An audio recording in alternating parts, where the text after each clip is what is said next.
Lecture है जी 46 हमारा। As usual पहले होम असाइनमेंट डिस्कस करेंगे, फिर उसके बाद आज हम इस चैप्टर का लास्ट कंसेप्ट डिस्कस करेंगे, certificate of commencement of business. Previous lecture में से कोई क्वेश्चन हो तो पहले वो पूछ लीजिए। प्रीवियस लेक्चर में से कोई क्वेश्चन? ऑफेंस बाय एप्लीकेंट्स, ये किधर लिखा हुआ?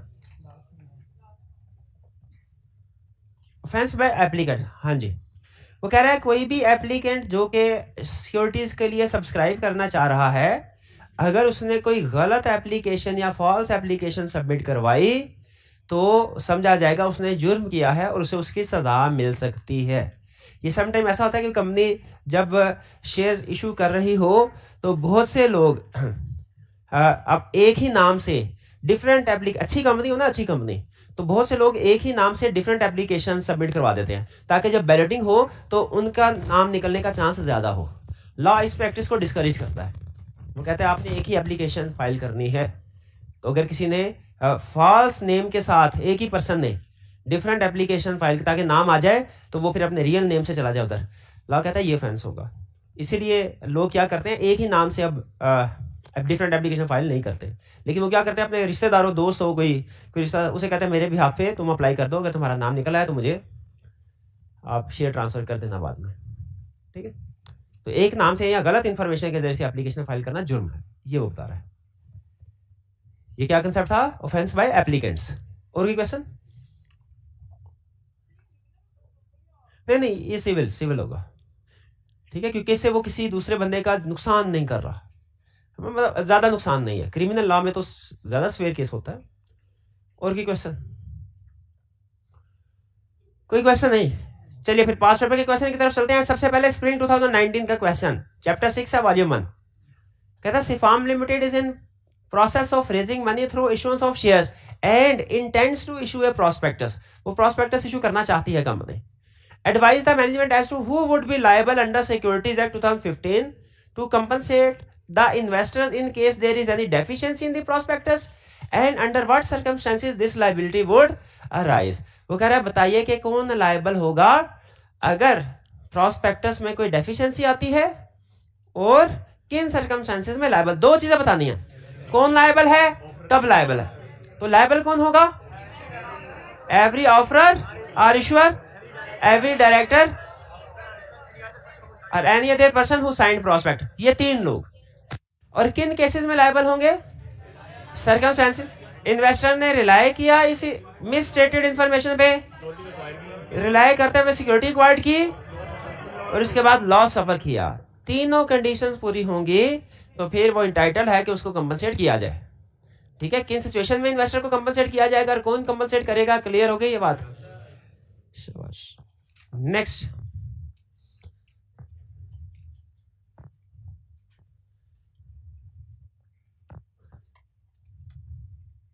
State the provisions of securities act 2000। Securities act 2015 क्या है? सिक्योरिटी से रिलेटेड कि जब आपने जनरल पब्लिक को सिक्योरिटीज इशू करनी है किन रूल्स को फॉलो करना है, सिक्योरिटीज एक्ट वो बताता है। State the provisions of securities act relating to criminal liability for defective prospectus and compensation for false और मिसलीडिंग प्रोस्पेक्टस। दो कंसेप्ट उसने पूछे हैं, एक criminal liability for defective prospectus और दूसरा कंपनसेशन है। अच्छा, कंपनसेशन में हमें क्या उसने स्पेसिफाई किया है कि क्या बताना है कि किसको कंपनसेट किया जाएगा, कौन करेगा, कब करेगा, स्पेसिफाई किया क्या? या क्वेश्चन को ओपन रखा है? ओपन रखा है तो हमें क्या करना चाहिए? सारी चीजें कवर कर देनी चाहिए, ठीक है। आई के अपने पास पेपर में दो तरह के क्वेश्चन पूछे हुए पास पेपर में। एक में उसे पूछा है explain the provision of principal line of business, और एक में पूछा है explain the provisions relating to alteration in principal line of business. दोनों में फर्क है क्या? एक में उसने क्वेश्चन में ओपन रख दिया, दूसरे में उसने सिर्फ अल्टरेशन का, तो अल्टरेशन वाले में हमने सिर्फ अल्टरेशन की बात करनी है, और जो ओपन रखा है उसमें मेन कंसेप्ट भी बताना है, डेफिनेशन कैसे डिसाइड होता है प्रिंसिपल लाइन ऑफ बिजनेस, और अल्टरेशन भी बतानी है। तो यहाँ पे भी आप ये डिसाइड कीजिए कि कंसेप्ट का कोई स्पेसिफिक हिस्सा पूछ रहा है कि पूरा कंसेप्ट। तो ये कंपनसेशन फॉर फॉल्स और मिसलीडिंग प्रोस्पेक्टस में तो वो चीजें ही रिप्रोड्यूस कर देंगे जो अभी थोड़ी देर पहले हमने स्टडी कि लायबिलिटी कब अराइज होगी और कौन लायबल होगा। नेक्स्ट जो कंसेप्ट है criminal liability for defective prospectus, इसमें हमने कुछ पढ़ा क्रिमिनल लायबिलिटी में, क्या स्टडी किया है? हाँ, कि it will be considered an offence if prospectus is incorrect, omits information और मिसलीडिंग। क्लियर दोनों concepts?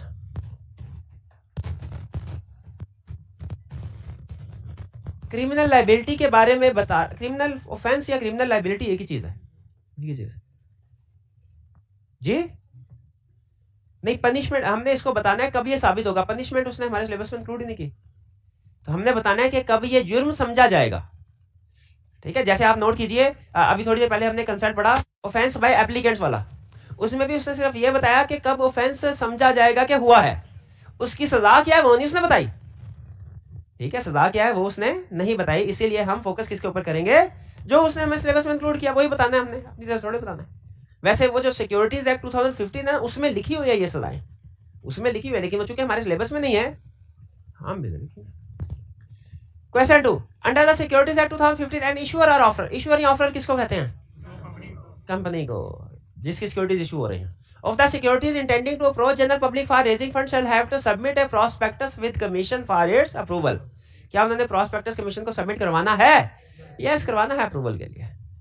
List any 4 exceptions to the above provisions of securities act, यानी कौन सी एक्सेप्शन जब अप्रूवल के लिए प्रोस्पेक्टस सबमिट नहीं करवाना? Private placement, share issued to member or their family member or to employees or their family member or bonus share or share issued by State Bank of Pakistan। एक रह गया, हाँ, holding company, share by holding company to its subsidy, shares held by holding company issued as dividend, यही था to the members of holding company. बिल्कुल जाहिर है holding company के मेंबर्स को होल्डिंग कंपनी डिविडेंड देगी, वो सब्सिडरी के मेंबर्स को थोड़ी देगी, सब्सिडरी के मेंबर्स को तो सब्सिडरी डिविडेंड देगी ना, ऐसा नहीं होगा। होल्डिंग अपनी सब्सिडरी के शेयर्स को डिविडेंड के तौर पे देगी, ये मैं इसे एग्री करता हूं। किसको देगी? होल्डिंग कंपनी के मेंबर्स को, के सब्सिडरी कंपनी? होल्डिंग कंपनी के मेंबर, शाबाश, ठीक है। Question 3. The director of Jhelum Limited intends to make a public offer of its securities and are in the process of preparing the prospectus. They wish to include a statement made by an expert in JL's prospectus. वो expert की statement भी include करना चाहते हैं, कोई बात नहीं, कर लें, हमें क्या इतराज है। अच्छा, बल्कि reliability, authenticity बढ़ जाएगी, लेकिन कुछ शराइत हैं, हाँ, इंडिपेंडेंस वगैरह। Under the provision of securities act 2015 advise the directors about the matter that must be considered before including the statement made by expert in जेल्स प्रोस्पेक्टस। इंडिपेंडेंट होना चाहिए, और इंडिपेंडेंट में एक्सप्लेन करते हैं इंडिपेंडेंट का मतलब क्या है। Should not participate in management of company, promotion और इनकॉर्पोरेशन ऑफ कंपनी, शाबाश, management, incorporation, promotion of company में इन्वॉल्व नहीं होना चाहिए। अच्छा, और भी तो कंडीशन थी कि रिटर्न कंसेंट दे, किस चीज की रिटर्न कंसेंट, कि मेरी स्टेटमेंट को आप प्रोस्पेक्टस में इंक्लूड कर दें, और डायरेक्टर्स प्रोस्पेक्टस में लिखें कि एक्सपर्ट ने कंसेंट दिया and has not withdrawn it. क्या ये दोनों पॉइंट्स कंसेंट वाले फर्स्ट में आने चाहिए? मेरा ये ख्याल है फर्स्ट की स्टेटमेंट को पढ़ते हुए क्या आने चाहिए। ये भी तो मैटर्स हैं जो कंसीडर करने चाहिए एक्सपर्ट की स्टेटमेंट को इंक्लूड करने से पहले। लेकिन हमारा एक और रूल भी होता है एग्जाम में, कि जिस इंफॉर्मेशन को उसने पार्ट बी में पूछ लिया है उसे हमने पार्ट ए में इंक्लूड नहीं करना। और यहाँ पे अगर आप पार्ट 2 पढ़े तो उसमें उसने वही इंफॉर्मेशन पूछ ली है जो हमारे ख्याल में पार्ट 1 का हिस्सा होनी चाहिए थी। क्या the condition that must be complied with before issuing, circulating और पब्लिशिंग जेल्स prospectus containing the expert statement, कौन सी कंडीशन है जिसको मीट करना है? हाँ जी, तो वो कंसेंट वाली और रिटन स्टेटमेंट इंक्लूड की जाए, वो वाले। तो अब चूंकि ये दोनों मैटर्स उसने पार्ट 2 में पूछ लिए हैं, इसलिए हमने इनको पार्ट 1 में इंक्लूड नहीं करना। मैटर्स और कंडीशन में बेसिकली कोई फर्क नहीं है, ठीक है, फर्क कोई नहीं है। मैटर्स और कंडीशन दोनों में से कोई भी वर्ड यूज करके कह सकता है टू बी कंसीडर्ड या to be complied before including expert statement. असल चीज है कि उसके बाद वो क्या पूछ रहा है।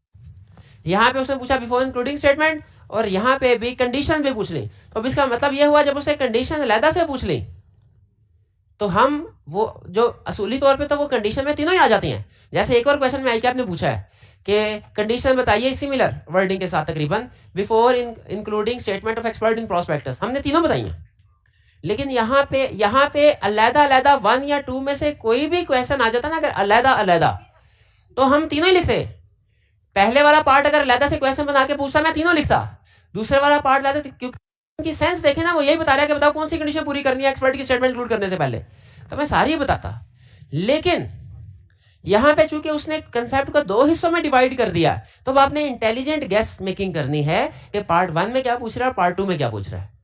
कंडीशन तो चले वो हो गई हमारी, वैसे तो इंडिपेंडेंस वाली कंडीशन भी वो कंडीशन ही है, लेकिन चूंकि पार्ट 1 उसने अलहदा से पूछ लिया तो हम पार्ट 1 में इंडिपेंडेंस वाली बात करेंगे और पार्ट 2 में कंसेंट वाली बात करेंगे।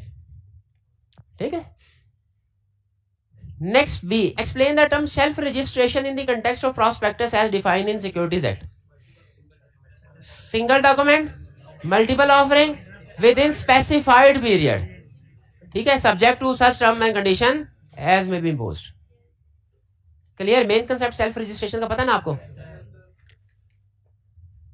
चलिए ये हमारे क्वेश्चंस थे, क्वेश्चंस हो गए कंप्लीट। अब चलते हैं आज के लेक्चर की तरफ। आज के लेक्चर में हम स्टडी करने जा रहे हैं certificate of commencement of business. अच्छा, एक सवाल आपसे पूछ लूं छोटा सा, अगर लिस्टेड कंपनी ने जनरल पब्लिक को शेयर इशू करने हैं तो वो क्या करे? Prospectus issue. शाबाश। अच्छा, अगर लिस्टेड कंपनी ने प्राइवेट प्लेसमेंट के जरिए शेयर इशू करने तो फिर वो प्रॉस्पेक्टस इशू नहीं करती, बल्कि उसकी बजाय एक स्टेटमेंट फाइल की जाती है रजिस्ट्रार को। प्रॉस्पेक्टस इशू नहीं किया जाता। प्राइवेट प्लेसमेंट जब होती है, लिस्टेड कंपनी प्रॉस्पेक्टस इशू नहीं करती, ये कंसेप्ट तो आपको पता होगा। लेकिन फिर क्या इशू करती है? वो एक स्टेटमेंट फाइल की जाती है रजिस्ट्रार को जिसका नाम होता है statement in lieu of prospectus. In lieu का मतलब है इंस्टेड ऑफ, उसकी जगह पे, तो स्टेटमेंट इन प्लेस ऑफ। तो अगर लिस्टेड कंपनी प्राइवेट प्लेसमेंट के जरिए शेयर इशू करे तो वो प्रॉस्पेक्टस इशू नहीं करेगी। क्या करेगी फिर? Statement in lieu of prospectus file करेगी। किसको? रजिस्ट्रार को। ये कंसेप्ट ध्यान में रखिएगा। अच्छा, अगर प्राइवेट कंपनी जनरल पब्लिक को शेयर इशू करे तो क्या करेगी? प्रॉस्पेक्टस के स्टेट, हाँ वो कर ही नहीं सकती। पहले स्टेटस, शाबाश, यही सुना। अगला question, private company private placement के जरिए शेयर इशू करे, कर सकती है, तो उसे प्रॉस्पेक्टस फाइल करना पड़ेगा कि स्टेटमेंट? उसे कुछ भी फाइल नहीं करना। ये जहन में रखिएगा, फिर से सुन लीजिए, जल्दी से जहन में रखिएगा। अगर लिस्टेड कंपनी जनरल पब्लिक को शेयर इशू करे, प्रॉस्पेक्टस इशू करेगी। लिस्टेड कंपनी प्राइवेट प्लेसमेंट के जरिए शेयर इशू करे, statement in lieu of prospectus file करेगी रजिस्ट्रार को। और अगर कोई प्राइवेट कंपनी प्राइवेट प्लेसमेंट के जरिए से शेयर इशू करे तो ना उसने प्रॉस्पेक्टस इशू करना है और ना statement in lieu of prospectus. Private company ने कुछ भी फाइल नहीं करना। जो भी फाइल करना है वो लिस्टेड कंपनी ने फाइल करना है या पब्लिक अनलिस्टेड कंपनी ने। अगर जनरल पब्लिक को शेयर इशू कर रहे हैं तो प्रॉस्पेक्टस, और अगर प्राइवेट प्लेसमेंट के जरिए शेयर इशू कर रहे हैं तो स्टेटमेंट ल्यू ऑफ प्रॉस्पेक्टस। ये कंसेप्ट समझ आ गया? ये एक जगह पे यूज होना था, इसलिए मैंने मुनासिब समझा कि पहले आपके साथ शेयर कर लूं। हम जो कंसेप्ट अभी स्टार्ट करने जा रहे हैं certificate of commencement of business, I क्या आपका फेवरेट टॉपिक है, ध्यान से समझिएगा जी। सर्टिफिकेट ऑफ, इससे पहले हमने एक सर्टिफिकेट स्टडी किया हुआ है, सर्टिफिकेट ऑफ इनकॉर्पोरेशन। वो सर्टिफिकेट ऑफ इनकॉर्पोरेशन क्या है? इस बात का सबूत कि कंपनी रजिस्टर्ड हो चुकी है। लेकिन सर्टिफिकेट ऑफ इनकॉर्पोरेशन का स्टेटस ऐसा ही है जैसा आपके बर्थ सर्टिफिकेट का। बर्थ सर्टिफिकेट इस बात का तो सबूत है कि आप पैदा हो चुके हैं, लेकिन अभी आप सारे एग्रीमेंट शायद नहीं कर सकते जब तक कि एक लीगल रिक्वायरमेंट ना पूरी कर लें, वो है आईडी कार्ड। 18 साल जब तक आपको एक और डॉक्यूमेंट ना मिल जाए। वो कौन सा डॉक्यूमेंट? ID card. आप हर तरह के एग्रीमेंट नहीं कर सकते। कुछ एग्रीमेंट कर सकते हैं, कुछ एग्रीमेंट नहीं कर सकते। आप पे थोड़ी, जो ऐसे सारे लोग जिनकी एज 18 साल से कम है वो कुछ एग्रीमेंट्स लीगली कर सकते हैं, कुछ नहीं कर सकते। वो माइनर आपने शायद वो पढ़ा होगा कैफ 4 में, बिजनेस। इसी तरह ये कंसेप्ट मिलता जुलता कंसेप्ट कंपनी में भी अप्लाई होता है कि कंपनी जब इनकॉर्पोरेट हो जाती है तो उसे सर्टिफिकेट ऑफ इनकॉर्पोरेशन मिल गया। अब प्राइवेट कंपनी तो इसके बाद जो चाहे करे, लेकिन पब्लिक कंपनी ने एक और सर्टिफिकेट हासिल करना होता है जिसे कहते हैं certificate of commencement of business. फिर से सुने, प्राइवेट कंपनी ने फौरन बाद इनकॉर्पोरेशन के फौरन बाद बिजनेस स्टार्ट कर सकती है, उसके लिए कोई प्रॉब्लम नहीं, कोई रिस्ट्रिक्शन नहीं, कोई रिक्वायरमेंट नहीं। लेकिन जो पब्लिक कंपनी है वो इनकॉर्पोरेट हुई तो उसके बाद उसे एक और सर्टिफिकेट हासिल करना पड़ता है। उस सर्टिफिकेट का नाम क्या है? Certificate of commencement of business. किससे मिलता है? रजिस्ट्रार से मिलता है। उस certificate of commencement of business से पहले कंपनी इनकॉर्पोरेट तो हो गई है, लेकिन वो कॉन्ट्रैक्ट्स नहीं कर सकती, वो बिजनेस रिलेटेड कॉन्ट्रैक्ट्स नहीं कर। बिजनेस रिलेटेड कॉन्ट्रैक्ट्स का मतलब क्या होता है? जैसे सेल का एग्रीमेंट करना, परचेज का एग्रीमेंट करना, लोन का एग्रीमेंट करना। ठीक है, तो certificate of commencement of business में कमेंसमेंट को अंडरलाइन करके इसके आगे एग्जांपल लिख दे कि कमेंसमेंट ऑफ बिजनेस से क्या मुराद है? सेल परचेज एग्रीमेंट्स और लोन एग्रीमेंट्स, बैंक के साथ जो लोन एग्रीमेंट्स किए जाते हैं। तो एक कंपनी सर्टिफिकेट, पब्लिक कंपनी क्या सर्टिफिकेट ऑफ इनकॉर्पोरेशन के बाद बिजनेस कमेंस कर सकती है? बिजनेस कमेंस से क्या मुराद है? सेल परचेज और लोन एग्रीमेंट। बिजनेस कमेंस से क्या मुराद है? बिजनेस कमेंस से क्या मुराद है? Cell purchase loan. Private company कर सकती है इनकॉर्पोरेशन के फौरन बाद, पब्लिक कंपनी नहीं कर सकती जब तक के रजिस्ट्रार से certificate of commencement of business ना हासिल कर। तो पहला कंसेप्ट तो हम यही पढ़ लेते हैं कि किन कंपनीज के लिए ये certificate of commencement of business हासिल करना रिक्वायर्ड है। ठीक है, ये उसने बताया। इन शॉर्ट मैंने आपको बताया कि हर पब्लिक कंपनी के लिए certificate of commencement of business obtain करना रिक्वायर्ड है। Public company having share capital, इसके लिए किसके लिए रिक्वायर्ड है? प्राइवेट कंपनी के लिए रिक्वायर्ड है। Public company not having share capital के लिए रिक्वायर्ड है। एग्जाम में क्वेश्चन दो तरह से पूछ सकता है। पहला क्वेश्चन, किन कंपनीज के लिए certificate of commencement of business obtain करना रिक्वायर्ड है? क्या बताएंगे? Every public company having share capital, या ऐसी पब्लिक कंपनी जो इनकॉर्पोरेशन के 1 साल के अंदर अंदर प्राइवेट से कन्वर्ट होकर पब्लिक कंपनी बनी है। कुछ लोगों ने ना इस प्रोविजन की वजह से शॉर्टकट इजाद कर लिया था। क्या शॉर्टकट इजाद? जैसे एक जमाने में ना, आज से 10 साल पहले, 10-15 साल पहले एक शॉर्टकट होता था सीए करने का, कुछ लोगों ने इजाद कर लिया। वो क्या? एसीसीए करें, उसके बाद 2 पेपर दें और चार्टर्ड अकाउंटेंट बन जाए। बहुत से लोग ऐसे चार्टर्ड अकाउंटेंट भी बने हैं, लेकिन फिर आहिस्ता आहिस्ता एसीसीए की एग्जामिशन, पहले एग्जामिशन बहुत ज्यादा होती थी, अब खत्म कर दी। शॉर्टकट जब लोग ढूंढे थे शॉर्टकट, तो रेगुलेटर ने भी नजर रखी होती है ना, ये हो क्या, चल क्या रहा है। उन्होंने कहा जी रजिस्ट्रेशन उधर, सारी फीसें उधर, पेपर उधर, और 2 पेपर थे। वो किसी जमाने में एग्जामिशन दे दी होगी, खत्म कर दी। उसी तरह लोगों ने शॉर्टकट ढूंढ लिया। क्या? उन्होंने कहा प्राइवेट कंपनी बनाओ। प्राइवेट कंपनी के लिए तो certificate of commencement of business जरूरी नहीं है, बनाओ, उसके 10 दिन बाद पब्लिक में कन्वर्ट कर लो। हमें सर्टिफिकेट ऑफ कमेंसमेंट बिजनेस की है ना शॉर्टकट। इसीलिए लॉ ने कहा कि ऐसी कंपनीज जो कि प्राइवेट कंपनी के तौर पर रजिस्टर हुई हैं और with in 1 year public company में कन्वर्ट हो जाए, उनके लिए भी सर्टिफिकेट हासिल करना जरूरी है। हाँ, जो आफ्टर 1 ईयर हो जाए जरूरी है। एक साल तक इंतजार कर सकते हैं तो कर ले शॉर्टकट। 1 साल इंतजार करने से बेहतर है क्या? ठीक है, जैसे आप आखिरी पेपर है, कैफ का पास नहीं हो रहा, आपके पास ऑप्शन है क्या? आर्टिकल्स अभी शुरू कर लें, लेकिन अब अगर आर्टिकल शुरू करेंगे फॉर एग्जांपल होंगे 4 साल के, और अगर 6 महीने सिर्फ एक ही पेपर की तैयारी करके उसको पास कर लिया, आर्टिकल हो जाएंगे 3 साल के। खुद मुझे बताइए, इंतजार कर लेना बेहतर है या कि अभी आर्टिकल स्टार्ट करना? ये आपकी जजमेंट है, आपकी जजमेंट है। अगर आपको लगता है कि आप मेहनत करके पास हो जाएंगे तो फिर ठीक है, लेकिन अगर आपको लगे कि 5 अटेम्प्ट्स पहले लग गई हैं, आगे भी 3-4 अटेम्प्ट्स में कोई जो मेरे हालात हैं, हरकतें हैं, नहीं, तो फिर आप आर्टिकल शुरू कर दें, भाई आपकी मर्जी है। उसी तरह आप, लॉ ने कहा private company with in 1 year अगर कन्वर्ट हो जाए पब्लिक में तो सर्टिफिकेट जरूरी है, 1 साल के बाद जरूरी नहीं। अगर आप certificate of commencement of business वाली रिक्वायरमेंट को बाईपास करने के लिए 1 साल तक इंतजार कर सकते हैं प्राइवेट कंपनी बना के, तो कर लें, वरना क्या करें, थोड़ी सी मेहनत कर लें और certificate of commencement of business obtain कर लें। मैं क्लियर? तो मुझे बताइए कौन कौन सी कंपनीज के लिए दो स्टूडेंट, एक बताएगा किन कंपनीज के लिए सर्टिफिकेट रिक्वायर्ड है, दूसरा बताएगा किन के लिए रिक्वायर्ड नहीं। पहले भाई बताएं किन कंपनीज के लिए certificate of commencement of business required है?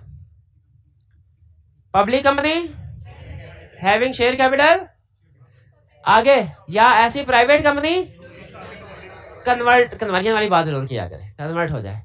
दूसरा आप बताइए किन तरह की कंपनीज के लिए certificate of commencement of business required नहीं है?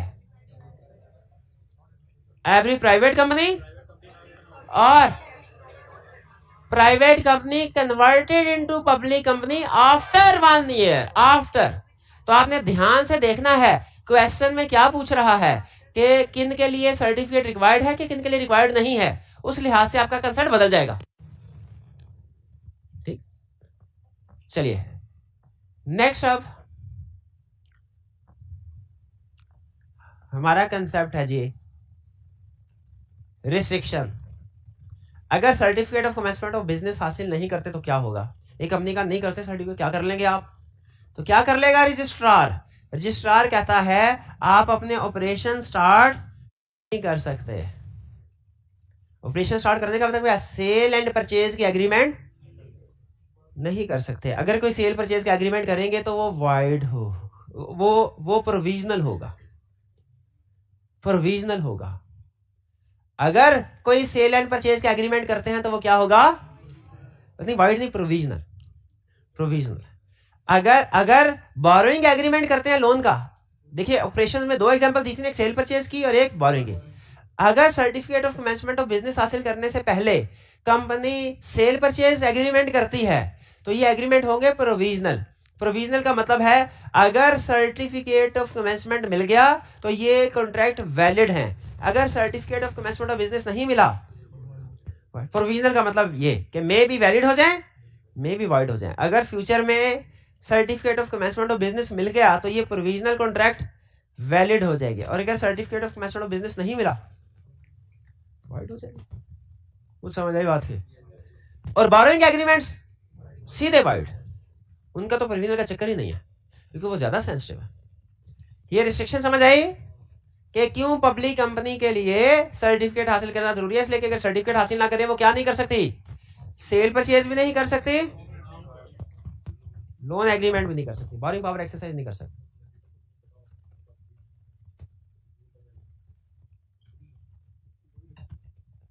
वाइड एग्रीमेंट होगा।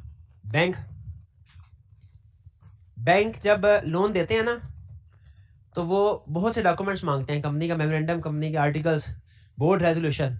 उसके साथ अगर पब्लिक कंपनी हो ना, certificate of commencement of business में उन्हें पता है अगर ये ना हुआ तो हमारा एग्रीमेंट वाइड है, किसी भी अदालत में चले जाएंगे वो उठा के पहली पेशी में बाहर रखेंगे। तो इसीलिए जो क्रेडिटर्स होते हैं ना, या बैंकर्स लोन देना होता है, वो तसल्ली करके लोन देते हैं कि कंपनी को certificate of commencement of business मिल चुका है। और अगर किसी ने तसल्ली नहीं की इसका मतलब वो बैंक फारिग है। अब हम पढ़ते हैं रिक्वायरमेंट्स कि कौन सी कंडीशंस पूरी करेंगे तो certificate of commencement of business मिल जाएगा। पहली कंडीशन, चीफ एग्जीक्यूटिव और ए डायरेक्टर, चीफ एग्जीक्यूटिव या डायरेक्टर कंपनी सेक्रेटरी के साथ मिलकर, यानी कंपनी सेक्रेटरी लाजमी जाएगा, कंपनी सेक्रेटरी के साथ चीफ एग्जीक्यूटिव या डायरेक्टर को एक जाएगा, और ये एक डिक्लेरेशन फाइल करेंगे रजिस्ट्रार को। डिक्लेरेशन, बयान हल्फी, एफिडेविट। क्या फाइल करेंगे डिक्लेरेशन में? पहला, shares have been allotted to minimum subscription. Sir हमें certificate of commencement of business दीजिए। कंपनी सेक्रेटरी रजिस्ट्रार को क्या कह रहा है? हमें क्योंकि हमें मिनिमम सब्सक्रिप्शन पूरी कर ली है। ये मिनिमम सब्सक्रिप्शन क्या होती है ये कंसेप्ट समझने वाला है।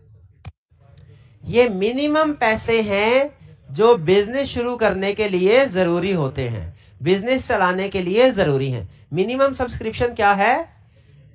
Minimum amount which is required to commence business, ताकि कंपनी आगे अपने ऑपरेशंस को प्रोसीड करे। ठीक है, ये शायद इश्यू ऑफ शेयर्स के कंसेप्ट में भी समझाया था मिनिमम सब्सक्रिप्शन। बताइए क्या मिनिमम सब्सक्रिप्शन पूरी हुए बगैर कंपनी शेयर इशू कर सकती है?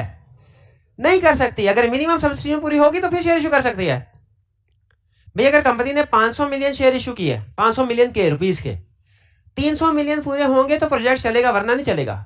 ऊपर का 200 एहतियातन हमने इकट्ठा कर रहे हैं। अगर एप्लीकेशन 200 मिलियन की आएगी, प्रोजेक्ट चल सकता है? प्रोजेक्ट ने चलना ही 300 मिलियन पे। कंपनी क्या करे, 200 मिलियन की एप्लीकेशन पे वापस कर दे के रख ले अपने पास? वापस करते। इस केस में 300 मिलियन क्या है? Minimum subscription. जब कभी प्रॉस्पेक्टस इशू किया जाता है ना, उसके साथ मिनिमम सब्सक्रिप्शन लिखी जाती है। अगर मिनिमम सब्सक्रिप्शन पूरी हो जाए तो फिर अलॉटमेंट की जाती है, फर्दर शेयर इशू किए जाते हैं, वरना शेयर इशू नहीं किए जाते। जैसे अगर कोई कोर्स अनाउंस होता है ना, प्रॉस्पेक्टस किसी कॉलेज का हो, कोर्स अनाउंस, तो उस प्रॉस्पेक्टस में लिखा जाता है कि इस कोर्स में कम से कम अगर 10 मेंबर्स हुए, बाजुकात लिखते हैं, तो हम ये कोर्स स्टार्ट करेंगे। 10 से कम हुए तो कोर्स स्टार्ट नहीं हो। ये 10 की तादाद क्या है? Minimum subscription. और लॉ ये कहता है अगर मिनिमम सब्सक्रिप्शन प्रॉस्पेक्टस में लिखी है तो ठीक, अगर नहीं लिखी तो हम टोटल शेयर कैपिटल को मिनिमम सब्सक्रिप्शन मान लेंगे। ठीक है, उसके अलावा जो कि otherwise than in cash issue होना है। कुछ शेयर ऐसे होते हैं, कुछ बाजू का ऐसा होता है, कंपनी शेयर इशू करके मशीनरी बाय कर लेती है, इसे कहते हैं share issued otherwise than in cash. In kind issue कर देना। जब आप शेयर कैश में इशू नहीं करते तो कैसे इशू करते हैं? इन काइंड में। तो मिनिमम सब्सक्रिप्शन कौन सी अमाउंट है जो बिजनेस स्टार्ट करने के लिए जरूरी है?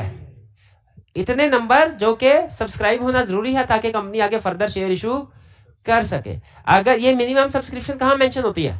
प्रॉस्पेक्टस में। अगर मेंशन हो तो जो अमाउंट मेंशन है वो मिनिमम सब्सक्रिप्शन है, और अगर मेंशन नहीं हो, सारे का सारा capital otherwise than in kind, kind के अलावा कैश वाला सारे का सारा क्या होगा?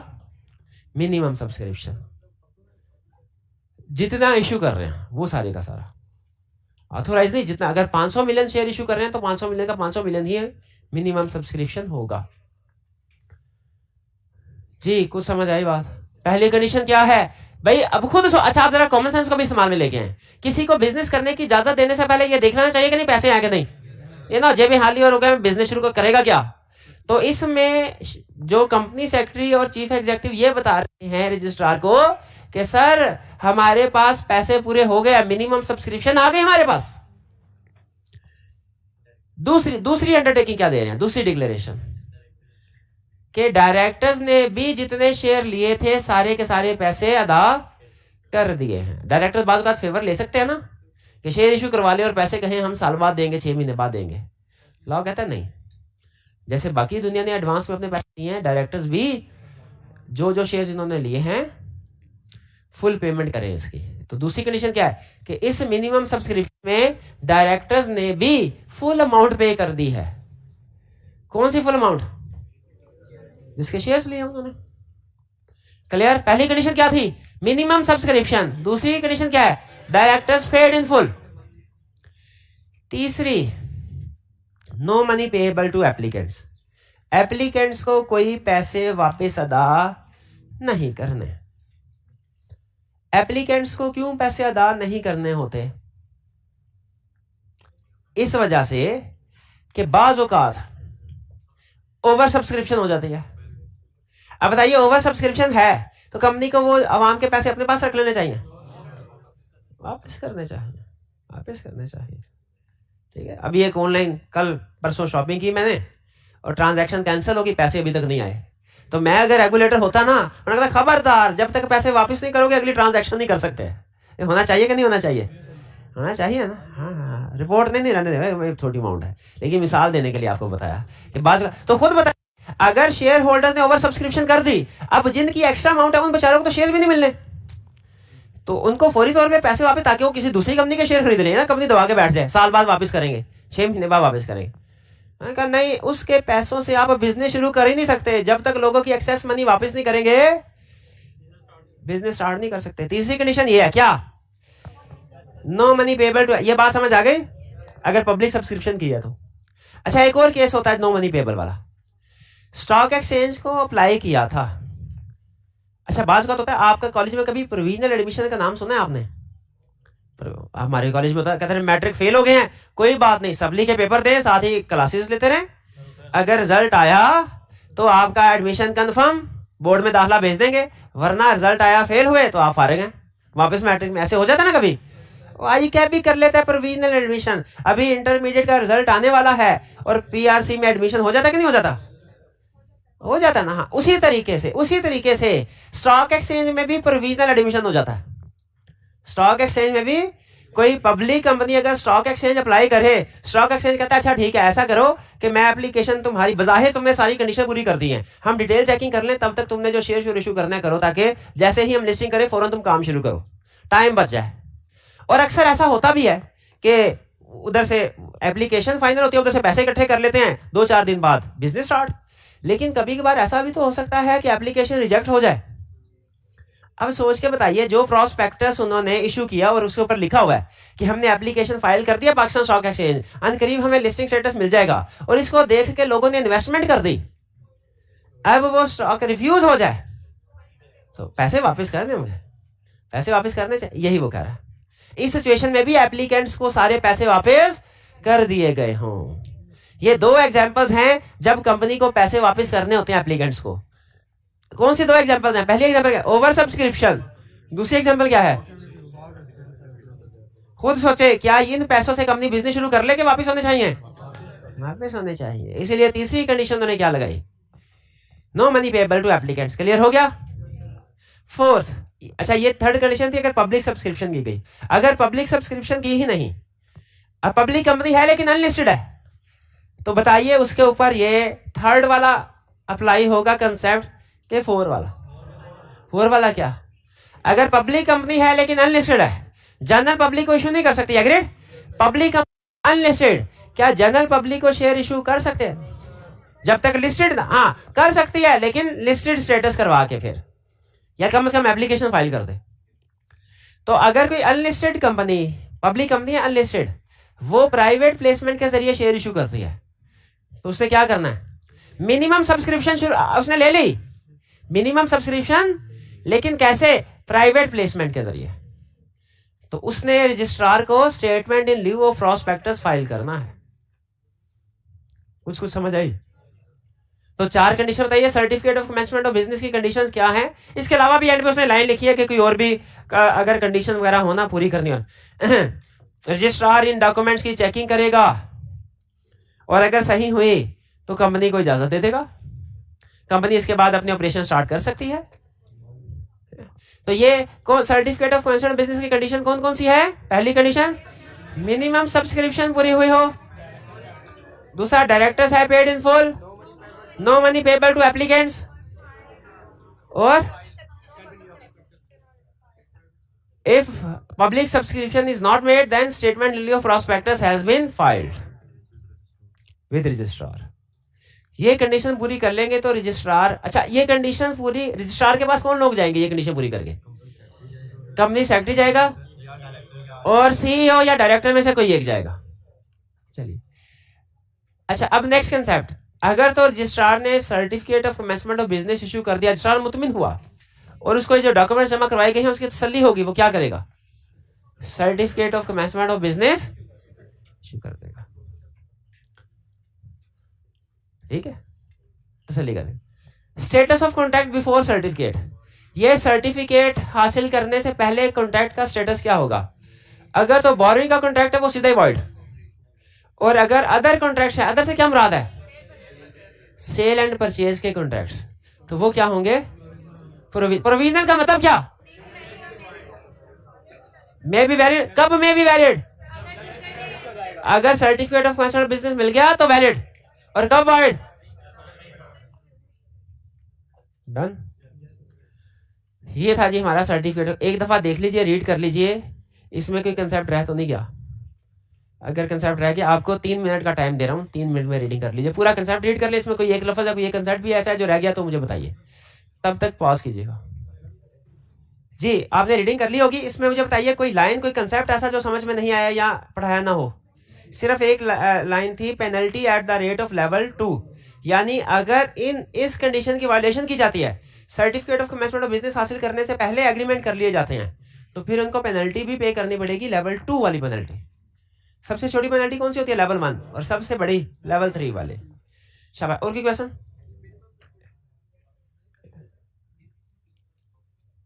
Listing is refuse by stock.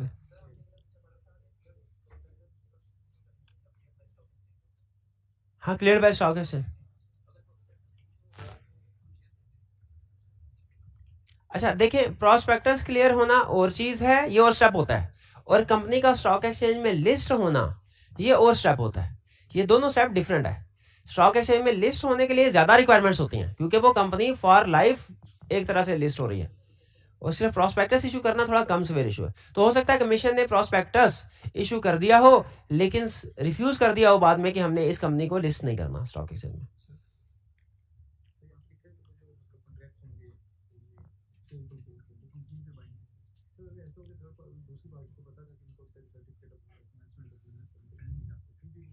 देखिए, अगर दूसरी पार्टी को पता था, क्वेश्चन दिया कि दूसरी पार्टी को पता था कि certificate of commencement of business नहीं मिला, लेकिन फिर भी वो अगर एग्रीमेंट कर लें तो क्या होगा? तो जाहिर है वो खुद सफर करेंगे। जैसे अगर बैंक है, अगर उसने जानते हुए कि इनको certificate of commencement of business नहीं मिला, लोन दे दिया है, तो वो लोन इसका मतलब अब वॉइड हो गया। अब बैंक लीगली उसको रिकवर नहीं करवा सकता, ठीक है, पेनल्टी उसकी हो जाएगा। Certificate of commencement of business में अगर इशू हो तो क्या होगा? देखिए, देखा यह जाएगा रजिस्ट्रार ने सर्टिफाई किया कि नहीं। अगर रजिस्ट्रार की स्टैंप लग जाए, साइन लग जाए ना, तो चाहे पीछे डॉक्यूमेंट कोई भी जमा नहीं करवाया, अज्यूम किया जाता है कि वो कंपनी को certificate of commencement of business valid मिला है और मिल चुका है।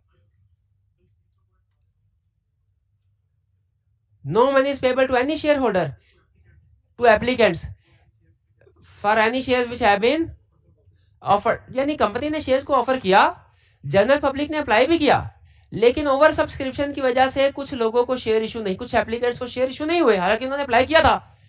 अब जिनको शेयर इशू नहीं हुए, क्या होना चाहिए? उनको पैसे वापस होने चाहिए। लॉ यहाँ पे ये कहता है जब तक कंपनी पैसे वापस नहीं करेगी, हम उसे बिजनेस स्टार्ट करने की इजाजत नहीं देंगे, जो कि बिल्कुल ठीक है। अपने पैसों से बिजनेस स्टार्ट करें ना, लोगों के पैसों से थोड़ी करना है। मिनिमम सब्सक्रिप्शन में इन काइंड वाले शेयर्स इसलिए उसने शायद इंक्लूड नहीं किए क्योंकि इन पैसों को आप बिजनेस में लगा नहीं सकते। वो बिजनेस से रिलेटेड चीजें जरूर आई है, लेकिन आप उसके ऑपरेशंस नहीं कर सकते, इससे सेल परचेज वगैरह नहीं कर सकते। सेल परचेज की एग्जांपल याद रखिएगा दिन में। और क्या क्वेश्चन? नहीं, मशीनरी वगैरह बिल्कुल कंपनी के एसेट्स को बढ़ाएंगे जरूर, लेकिन लॉ ने कह दिया कि हमने अगर कैश के अलावा शेयर इशू किए जा रहे हैं, उसको हमने मिनिमम सब्सक्रिप्शन में इंक्लूड नहीं करना, सिर्फ कैश वालों को इंक्लूड करना कि वो पैसे पूरे हों। जी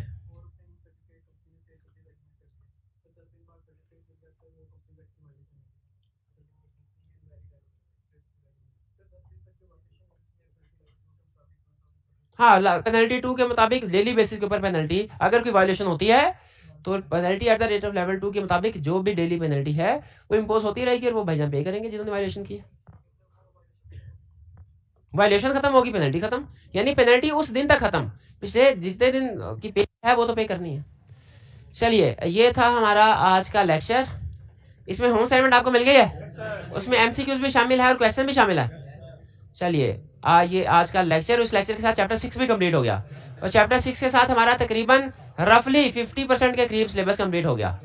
हालांकि अभी कुछ बड़े चैप्टर्स बाकी है, लेकिन रफली 50% के करीब सिलेबस कंप्लीट। आज का लेक्चर यहाँ खत्म करते हैं हम। अल्लाह हाफिज।